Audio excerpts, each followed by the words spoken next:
కుంభరాశి. ఈ రాశి వారికి ఈరోజు ఆరోగ్యపరంగా కొంత ఆందోళన చెందుతారు. దూర ప్రయాణాలు వాహనాలపై చేసేటప్పుడు మెల్లగా నెమ్మదిగా వెళ్ళండి, జాగ్రత్తలు తీసుకోండి. ఈరోజు మీకు వ్యాపారం లోపట కొంత లాభాన్ని పొందుతారు, కలిసి వస్తుంది. నూతన ప్రయత్నాలు ఫలిస్తాయి. ఉద్యోగస్తులకు అనుకూలంగా ఉన్నది. వివాహ ప్రయత్నం చేస్తున్నవారు ఈరోజు కొంచెం శుభవార్త వినే అవకాశం ఉన్నది.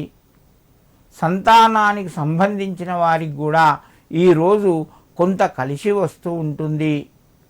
కుంభరాశి వారు ఈరోజు ఇంట్లో దత్తాత్రేయునికి కానీ గుడి లోపల కానీ పచ్చటి పుష్పాలు సమర్పించి మీ పనులు ప్రారంభించండి. మీకు మరింత శుభయోగం కలుగుతూ ఉంటుంది.